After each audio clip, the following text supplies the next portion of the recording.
Indian news के digital platform पर आपका स्वागत है और आपके साथ मैं हूं आपका होस्ट राजीव शर्मा। राजनीति के मैदान से एक जानकारी आपके सामने रखना चाहता हूं। अक्सर जो हमारे केंद्र में शासन कर रही पार्टी है बीजेपी, उसके बारे में बहुत सारे लोग कहते हैं कि जहां तक मध्य भारत की बात है, जहां तक उत्तरी भारत की बात है, पूर्वोत्तर भारत की बात है या पश्चिमी भारत की बात है, वहां पर तो बीजेपी ने अपना खासा असर छोड़ा हुआ है। लेकिन जब बात आती है दक्षिणी भारत की, तो कर्नाटक को छोड़कर बाकी कहीं भी बीजेपी वो आशातीत सफलता प्राप्त नहीं कर पाती जिस बारे में बीजेपी को लेकर बातें होती है, बीजेपी अपने को रखती है। बीजेपी का कैडर हर कहीं है, लेकिन दक्षिणी भारत में बीजेपी उतना स्ट्रांगली अपने पैर जमाती हुई नहीं दिख रही है। अब बीजेपी केरल में एक ऐसे रास्ते पर चल निकली है जिससे वो कोशिश कर रही है कि केरल में न तो केवल वो चुनौती देने की स्थिति में हो, बल्कि अपनी पैठ मजबूती के साथ वहां पर दर्ज कराए। तो बीजेपी रबर के रास्ते पर चल पड़ी है। आप कह रहे हैं कोई नया रास्ता, आप कहेंगे कि वो नया रास्ता बन गया है। अब तक सड़कें तो कोलतार की बना करती थी, रबर की बनने लगी। क्या ऐसी बात नहीं है, रबर का वो रास्ता नहीं। दरअसल रबर के खेती करने वालों का जो समर्थन है, जो वोट है, उसको अपने पाले में करने की कोशिश अब बीजेपी केरल में करने की तैयारी में है। और केरल की बात करें तो केरल में दो खेतियां सबसे आगे हैं, एक नारियल की खेती और दूसरी रबर की खेती। रबर की खेती दूसरे नंबर पर आती है और रबर की खेती करने वाले जो लोग हैं, जो रबर की खेती से जुड़े हुए कारोबार से लोग हैं, उनकी संख्या करीब 33 लाख के करीब ये परिवार हैं जो कि इससे जुड़े हुए हैं। 18 लाख लोग सीधे सीधे रबर की खेती से जुड़े हुए हैं और करीब 14.5 लाख के करीब लोग हैं जो रबर के उत्पादों से जुड़े हुए कारोबार से जुड़े हुए हैं।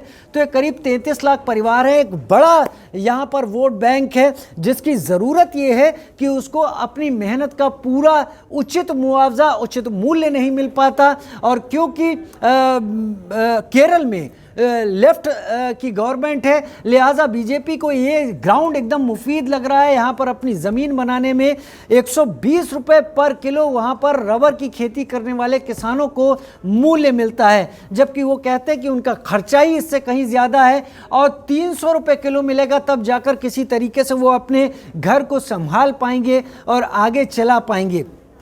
अब यहाँ पर सबसे बड़ी बात ये कि एक आर्च बिशप है वहाँ पर, आर्च बिशप पैम्पलानी, उन्होंने एक बयान दिया और उस बयान के बाद बीजेपी को एक तरीके से बाँछें खिल गई बीजेपी की। और बीजेपी को लगा कि रबर के इस वोट बैंक को वो आगे हाथ में ले सकती है और इसके चलते जो वहाँ की पक्ष की पार्टियां हैं उनकी भी भौहें चढ़ गई। दरअसल आर्च बिशप पैम्पलानी ने कहा कि अगर यहाँ पर 300 रुपये का कीमत रेट प्रति किलो पर रबर के किसानों को या रबर का कारोबार करने वालों को लोगों को चाहिए, तो उनको संसद में बीजेपी के नुमाइंदे भेजने होंगे और राज्य में बीजेपी की सरकार लानी होगी। इसके चलते एक राजनीतिक बवाल मचा। क्यों?